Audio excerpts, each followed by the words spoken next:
आशा करता हूं आप सब बहुत अच्छे होंगे। मेरा नाम है सिद्धांत अग्निहोत्री। स्टडी ग्लोस पे आपका बहुत बहुत स्वागत है। दोस्तों, बहुत ही शानदार आर्टिकल था टाइम्स ऑफ इंडिया का। तो मैं आपको ये बताऊंगा कि आखिरकार क्या हमारी डेमोक्रेसी खतरे में। वैसे तो अमेरिका को लेकर ये एक आई ओपनर है और पूरी दुनिया में अमेरिका कहता है हम पिताजी हैं डेमोक्रेसी का, कहता तो रहता है, लेकिन क्या ऐसा वाकई है? और पूरी दुनिया में डेमोक्रेसी के बाय बाय डेमोक्रेसी क्या हाल है हम देखेंगे। बहुत अच्छा आर्टिकल छपा है टाइम्स ऑफ इंडिया में। और हमारा चाणक्य नीति का कोर्स है। सब चाणक्य नीति को फॉलो करना भूल चुके हैं मेरे भाई, लेकिन तुम फॉलो करो। जो फॉलो करेगा वो चंद्रगुप्त मौर्य जैसा साम्राज्य बनाएगा। तो 300 रुपए का मैंने कोर्स निकाला है। बहुत पढ़ा है मैंने चाणक्य को, काफी किताबें हैं, 10-15 किताबों का रिव्यू करूंगा मैं चाणक्य की। और इसमें सबसे पहले चाणक्य कौन थे, स्पिरिचुअल विजडम कैसे लाएं, दुनिया को कैसे जीते, तुरंत सब कुछ कैसे पढ़ ले, फ्लो स्टेट, सुपर रिच कैसे बने, ब्रेकअप हो गया, प्यार में प्रॉब्लम है, रिलेशनशिप मैनेजमेंट चाणक्य ने क्या बोला था, टफ टाइम्स, फेलियर से कैसे डील करें, डार्क साइकोलॉजी। बहुत सारे कोर्सेज मैंने एक में कंपाइल किए अपने, क्योंकि चाणक्य ने सब बोला हुआ है। एक एक सेशन मेरा 2-2 घंटे का रहेगा, 20 घंटे से ऊपर का कोर्स होगा, लाइव कोर्स होगा, सिर्फ 300 रुपए का है ये। 70% ऑफ है, 500 कूपन कोड मैंने निकाले हैं। तो make the best out of it. First come first serve वाला हिसाब किताब है। नीति 70 कूपन कोड यूज करें, ऐप को डाउनलोड करें, वरना वेबसाइट विजिट करें। ओके, तो सबसे बड़ी बात यह है कि आखिरकार क्या दिक्कत है भैया अमेरिका में। फंडामेंटल्स वीक हो गए हैं अमेरिका के। तो अमेरिका कहता है 1789 में अमेरिका बना, अमेरिका का संविधान आया, 235 साल हो चुके हैं। और अमेरिका जो है वो अपने आप को डेमोक्रेसी का मसीहा मानता है। जब जॉर्ज वॉशिंगटन से पूछा सर आपको क्या बोले, राजा बोले, महाराजा बोले, जहांपना बोले, तो जॉर्ज वॉशिंगटन ने कहा मुझे बोलो मिस्टर प्रेसिडेंट।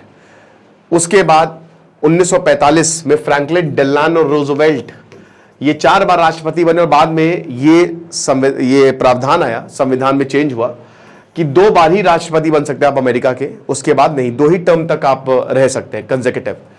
तो अब क्या है कि यहां कुछ चीजें हैं कि ये जो 250 साल ये डेमोक्रेसी की बात करते रहते हैं, ये फुग्गा बन गई है, ये उड़ा दिया है। डोनाल्ड ट्रंप जिस तरीके से बात कहते हैं इमाइग्रेशन की, तो क्या सच में डेमोक्रेसी बची हुई है अमेरिका में कि नहीं है? मेरे हिसाब से डेमोक्रेसी आधी बची आधी नहीं है। भाई देखो, इस दुनिया में रॉकी भाई का बहुत बढ़िया डायलॉग था केजीएफ का, powerful people makes places powerful. ये बात सही बात है। बिल्ड पैसे ऐसे ही था ना कि ताकतवर लोग ही दुनिया बनाते हैं, ये बात सच है। ताकत आज के जमाने में पैसे से, और ये मैंने दोस्तों खुद देखा। पैसा है तो सब बढ़िया, पैसा नहीं है तो आप परेशान होंगे। मैं केदारनाथ गया, वहां पे अगर आपके पास पैसा है तो आपको इतने अच्छे दर्शन होंगे, और पैसा नहीं है तो आपको बहुत स्ट्रगल करना पड़ेगा। और ये हर जगह की यही कहानी है दोस्तों। पैसे वालों की इज्जत होती है। अमेरिका में हमने जेफरी एप्स्टीन का केस देखा। बड़े बड़े लोग शामिल थे, छोटी छोटी बच्चियों के साथ शोषण हुआ, किसी ने कुछ नहीं बोला क्योंकि इतना पैसा शामिल था। और यही होता ही है। आज भारत में आप देखिए पोर्श केस क्या हुआ, उसका कहां है वो पता है ना, सब छूट गए, सब ऐसे वैसे लेके बाहर हो गए। अमेरिका में भी यही हिसाब किताब है। अमेरिका में भी पैसे की, अमेरिका तो कैपिटलिस्ट है। तो अब यहां पे डोनाल्ड ट्रंप बहुत बोलते हैं इमाइग्रेंट्स, एजुकेशन, डोनाल्ड ट्रंप के वर्ड्स जो हैं वो ऐसा लगता है कि अगर ये आएंगे तो एक आधी डिक्टेटरशिप लेके आएंगे अगर ये जीत गए। और यहां पे लोग डरे भी हुए हैं, फिर भी लोग डोनाल्ड ट्रंप को जिताने में कोई कसर नहीं छोड़ेंगे। आपको बता दूं कि डोनाल्ड ट्रंप की इतनी नफरती बातों के बावजूद डोनाल्ड ट्रंप ही जीतेंगे, या मान के चलिए आप। बहुत ही कम चांसेस है, फाइट नैरो होगी नो डाउट, बट जीतेंगे Donald Trump, mark my words. और अगर नहीं जीते तो अच्छी बात है, लेकिन अगर जीत गए तो और भी अच्छी बात है, शायद भारत के लिए अच्छी बात होगी। लेकिन क्या ये डेमोक्रेसी के लिए अच्छी बात होगी? We highly doubt that. क्योंकि पूरी दुनिया भर में ये तो अलग अलग तरीके की रिपोर्ट्स कहती हैं कि डेमोक्रेसी जो है वो डेंजरस है। मतलब डेंजरस कह रहा हूं, डेमोक्रेसी जो है वो कम होती जा रही है।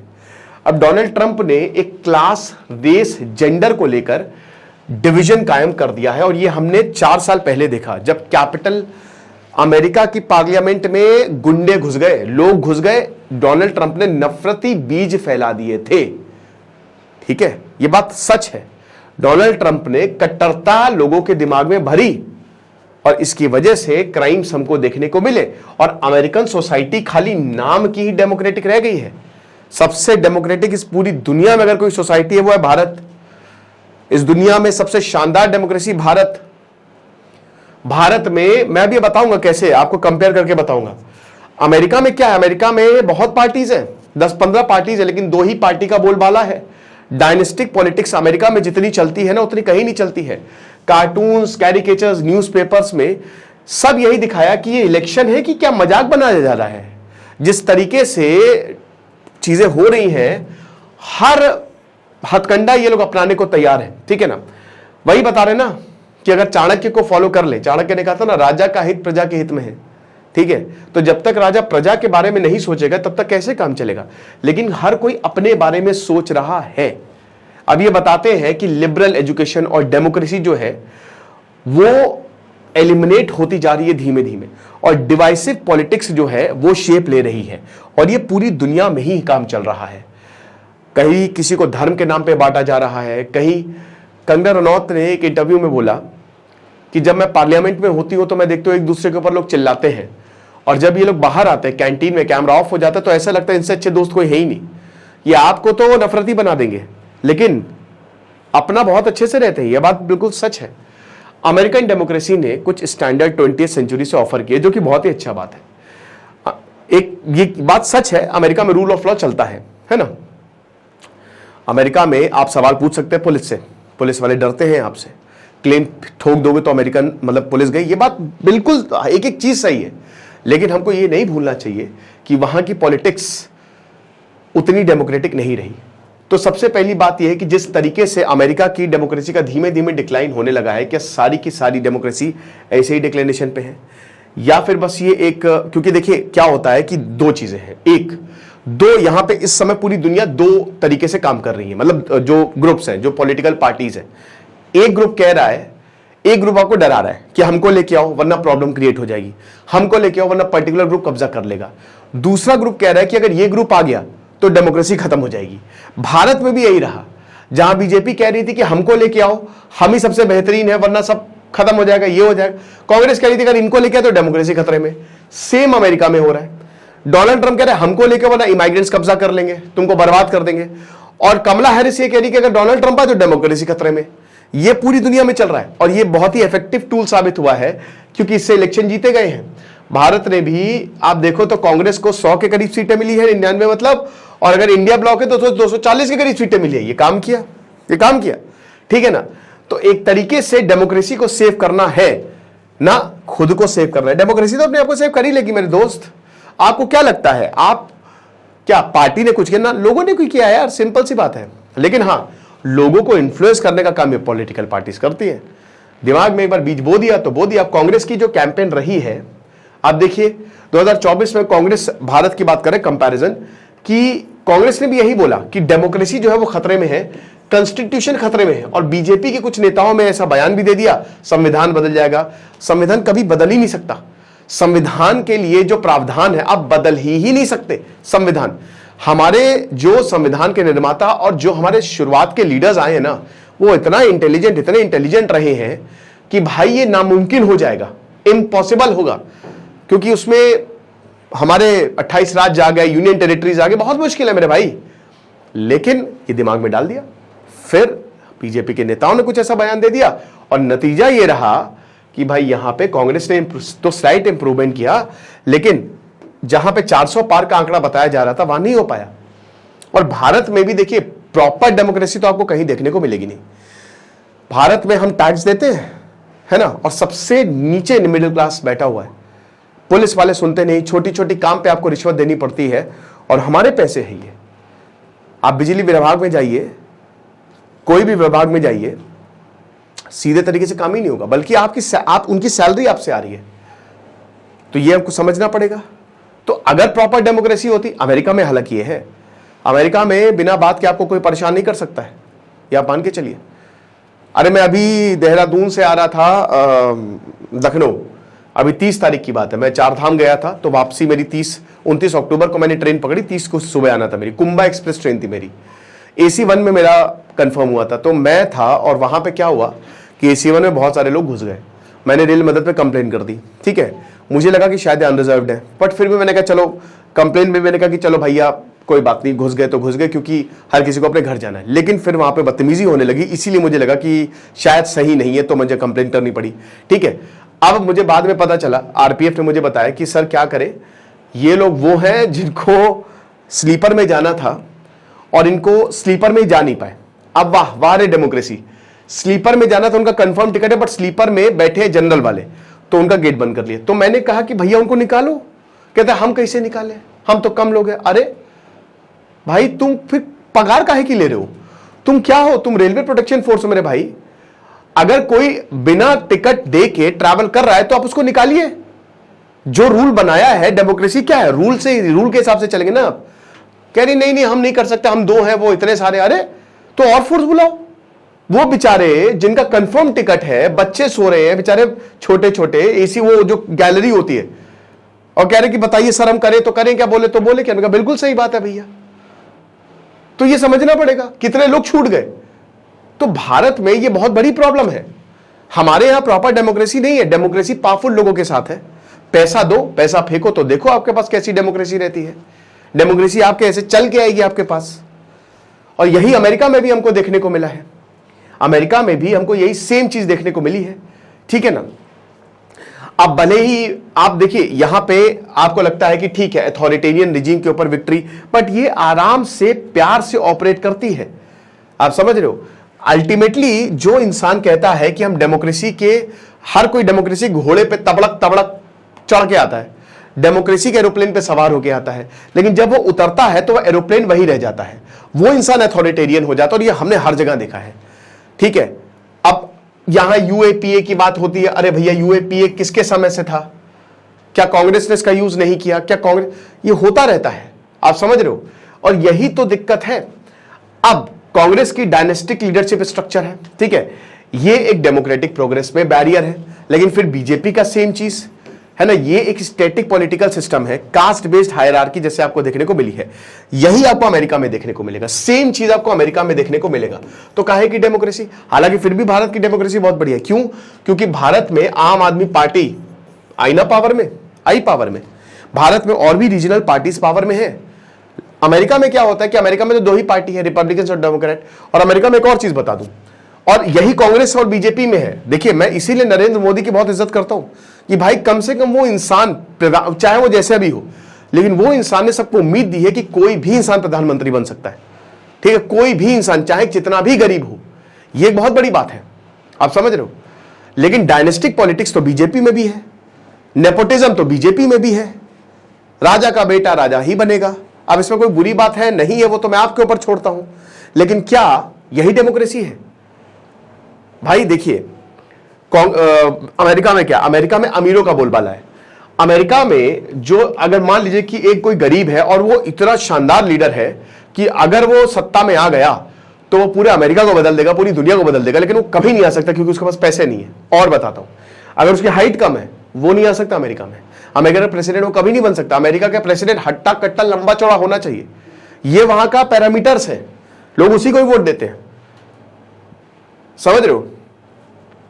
और कुछ ही लोग हैं जिनके पास ये ताकत है। डोनाल्ड ट्रंप से लेकर जो बाइडेन, सब के सब मिलेनियर्स हैं, है ना। जितने भी बिल क्लिंटन, हिलेरी क्लिंटन, जितने भी आपको प्रेसिडेंट, जॉर्ज बुश बेटे थे, जॉर्ज डब्ल्यू बुश सीनियर के, जितने भी आपको दिख रहे हैं ना, जितने भी अमेरिका के प्रेसिडेंट बने हैं अभी पिछले 100 सालों में, वो सब अरबपति, सबके सब। भारत में भी जो प्रधानमंत्री आए हैं उनका भी आप रिकॉर्ड देख लीजिए। नरेंद्र मोदी को छोड़ दें तो बाकी, और मनमोहन सिंह को छोड़ दें, ठीक है, तो सबका एक वो रहा है। तो बात वही है कि डायनेस्टिक मॉडल जो है वो पॉलिटिकल पार्टीज एडॉप्ट करती है। तो एक तरीके से शायद पॉलिटिक्स में हमारे उतनी डेमोक्रेसी नहीं है। लेकिन फिर जैसे भारत में भी हम ये देखते हैं कि ये उदय हमारा डोमिनेंस जो पॉलिटिकल डायनेस्टीज का है वो देखने को मिला है। ठीक है ना। अब कहते तो है कि लोगों ने चुन के भेजा है, बात सही है, लेकिन इससे होता क्या है, लोगों के पास चॉइसेस नहीं रहती है। भारत का भी पॉलिटिकल सिस्टम ऐसा हो गया है ना कि अगर एक आम इंसान, सिद्धांत तक नहीं होती, अगर पॉलिटिक्स में जाना चाहे तो पहले करोड़ों रुपए जुटाएं, और तब भी कोई गारंटी नहीं है कि हम इलेक्शन जीतेंगे, नहीं जीतेंगे। और इलेक्शन जीतने के बाद हम क्या लोगों के लिए काम कर सकते हैं। आज भारत में, भारत की पार्लियामेंट में 90% जो आपके पार्लियामेंटेरियन बैठे सब के सब लखपति करोड़पति हैं। एक बिजनेस वाला पार्लियामेंट में जा रहा है तो क्या आपको लगता है कि वो उस इंसान के लिए काम करेगा जो बिजनेस के खिलाफ आवाज उठाए है? एक गुटखा वाला मान लीजिए पार्लियामेंट में चला गया, तो आपको लगता है गुटखा बंद कराएगा? नहीं बनाएगा। एक पॉलिटिशियन जिसकी इनडायरेक्टली शराब से चलती है उसका पूरा भट्टी, वो सब उसका इन्वेस्टमेंट, आपको लगता है शराब बंद कराएगा? नहीं कराएगा। तो इसमें किसका नुकसान हो रहा है? अब लोग चाहें तो इसको बदल सकते हैं, लेकिन लोग रहते हैं शांत। लोग कहते हैं कौन ही फर्क क्या ही करे, वरना लोग लीडर्स को उठा सकते हैं। लोग चाहें तो लीडर्स को उस लेवल पे पहुंचा सकते हैं, एक छोटे से लीडर्स को। लेकिन अगेन, अब वो लीडर बाद में करप्ट हो जाए तो, है ना। जैसे अरविंद केजरीवाल, शुरुआत में भाई लोग पागल थे उनके लिए, लेकिन आज वो रहा ही नहीं फैन बेस उनका जो था, ठीक है, वो भी पॉलिटिक्स में आ गए। नायक में अनिल कपूर डायलॉग मारता है बहुत बढ़िया कि इन सब ने मिलकर मुझे पॉलिटिशियन बना ही दिया। आज के कामराज की जरूरत है, महात्मा गांधी की जरूरत है, सुभाष चंद्र बोस की जरूरत है, भगत सिंह की जरूरत है, जवाहरलाल नेहरू, B.R. अम्बेडकर और अनंत बहुत सारे ऐसे नाम, बड़े बड़े, राम मनोहर लोहिया, गजब के पॉलिटिशियन, JP नारायणन, बहुत सारे ऐसे, मतलब JP एक तरीके से जो पूरा मूवमेंट चला। लेकिन क्या वो पॉलिटिशियंस आजकल है? नहीं है। अब यहां लोग चुनते हैं, चॉइसेस नहीं है, तो अपने राजा महाराजों को चुन लेते हैं, ठीक है। और अब तो वन नेशन वन इलेक्शन की बात हो रही है। अब वायनाड की चलिए बात कर लेते हैं, राहुल गांधी की कंस्टिट्यूएंसी। बाइपोल इलेक्शन में क्या वो किसी और कंटेंडर को खतरा नहीं कर सकते थे? नहीं, बिल्कुल नहीं, सीट चली जाती। तो जो स्टैब्लिशमेंट है, हम ये देख रहे हैं कि लिबरल टेरिटरीज अभी जो आई हैं, तो उसमें ये है कि भैया हम अपनी नई आइडेंटिटी अपने लिए बनाएंगे। इंडिपेंडेंट थिंकिंग के लिए कोई जगह नहीं है, हमेशा याद रखिएगा। तो अगर ऐसा चलते रहा तो भाई कोई डेमोक्रेसी रहेगी कहाँ?